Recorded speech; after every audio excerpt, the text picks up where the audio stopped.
আপনি তো অফিসেই দেখলাম রাস্তাতে যাওয়া কি সংযুক্ত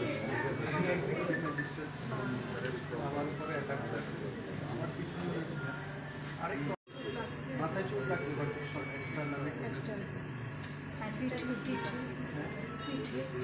কোমরে। নমস্কার, আমরা বাঙালির থেকে আজকে এখানে এসেছি। ঘটনার পর থেকে খুব উদ্বিগ্ন ছিলাম। ওই এলাকাতে আমাদের লোকজন আছে, খোঁজখবর নিচ্ছিলাম, কালকেও কথাবার্তা হয়েছে। তো আজকে ইনাদেরকে দেখলাম আমরা। তো যে ধরনের ইনজুর ইনাদেরকে করা হয়েছে, এডিশনাল ডিএমের দায়িত্বে বোধ আছেন খুব সম্ভবত, নাকি জানি। ইনি তো বললেন যে এটা আনএক্সপেক্টেড, ইনারা ডিউটি করে কোয়ার্টারে ফিরছিলেন বোধ খুব সম্ভবত, রাস্তায় ইনাদেরকে আটকে এই ধরনের ঘটনা ঘটায়। তো যেভাবে আঘাত করা হয়েছে, মারাও যেতে পারতেন। একজনকে অবস্থা তো দেখলাম খুবই শোচনীয়, মাথায় আঘাত হয়েছে, সারা শরীর আঘাত, সবের আঘাত হয়েছে, ইঞ্জিনিয়ার। তো এই যে ঘটনা, এটা তো আনএক্সপেক্টেড ঘটনা। বনকে কেন্দ্র করে আগাম ঘোষণা দিয়ে প্রশাসন, সরকার বন্ধের বিরোধিতা করেছে। এমত অবস্থায় কী করে এই ধরনের ঘটনা ঘটতে পারে, এটা আমরা বুঝে উঠতে পারি না। এখানে নিশ্চয়ই কোথাও একটা ত্রুটি, গাফিলতি রয়ে গেছে গভর্নমেন্টের নজরের ক্ষেত্রে, যার জন্যে তারা এই ধরনের ডিউটি করতে এসে আজকে এই ধরনের মানে শারীরিকভাবে নিগ্রহের শিকার হলেন। তো এবং যতটা আমরা জানতে পারলাম যে বাঙালি চেহারা দেখে এরা আরও বেশি উগ্র হয়ে গেছে। তো এই যে বিষয়টা আজকে বিশেষ করে বর্তমানে যারা বন্ধের আহ্বানকারী নামে সিভিল সোসাইটি হলো, আমরা জানি পেছনে প্রচ্ছন্নভাবে মথার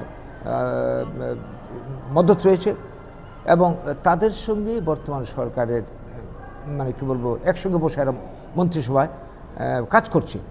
তো কাজেই একটা সহযোগী দল হয়ে এইভাবে কাজ করবে, এটা তো কোনোভাবেই কেউ মেনে নিতে পারে না। আমরা এই ধরনের ঘটনাকে নিন্দা জানাই, ধিক্কার জানাই এবং যারা আহত হয়েছে তাদের পুরা চিকিৎসা যাতে কমপ্লিট না হওয়া পর্যন্ত গভর্নমেন্ট পাশে থাকে অবশ্যই দেখবেন। আরেকজন কথা শুনলাম, চোখের খুব আঘাত হয়েছে। ইনারা তো গভর্নমেন্টের সার্ভিস করছেন, উনি সাধারণ ব্যবসায়ী।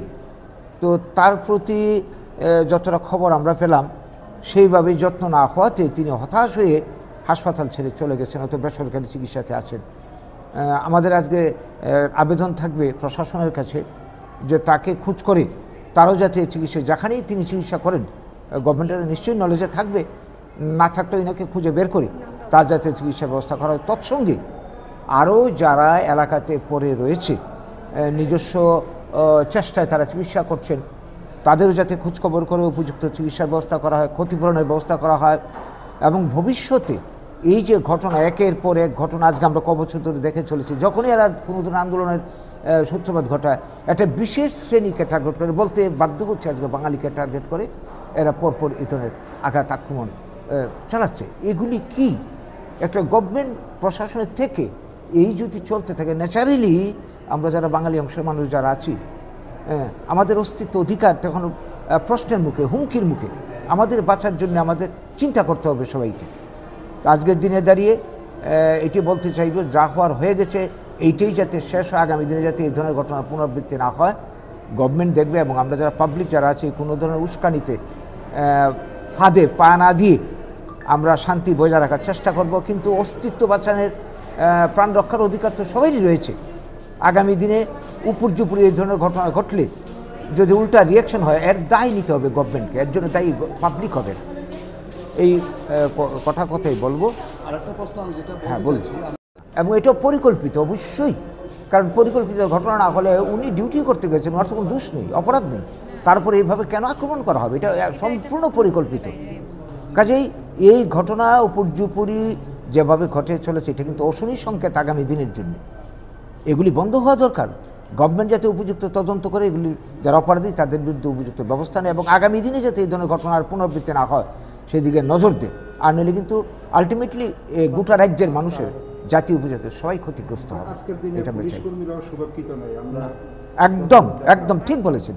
আজকের দিনে দাঁড়িয়ে এই কথাটা আমরা সাধারণ পাবলিকের তো দূরস্থ যারা নিরাপত্তা কর্মী পুলিশ তাদেরই যদি নিরাপত্তা না থাকে, তারাই যদি এভাবে আক্রান্ত হয়, তাহলে আমরা অবস্থাটা কি দাঁড়াবে?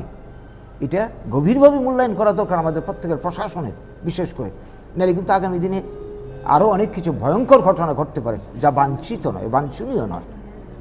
স্বরাষ্ট্র দপ্তর মুখ্যমন্ত্রীর কাছে একদম কি বার্তা পুরা দায়িত্ব সামগ্রিকভাবে গোটা মন্ত্রী সবার, কিন্তু মূল দায়িত্বের স্বরাষ্ট্র দায়িত্বে রয়েছে মুখ্যমন্ত্রী নিজে। কাজেই এটা কিন্তু তার উপর বহুলাংশে তার সিদ্ধান্ত, তার নিজের নির্দেশনা উপরে নির্ভর করছে প্রশাসনটা কীভাবে চলছে। আগামী দিনে প্রত্যাশা করব তার কাছ থেকে এই ধরনের ঘটনার পুনরাবৃত্তি যাতে না হয়, তিনি যাতে সেই ব্যাপারে যত্ন নেন।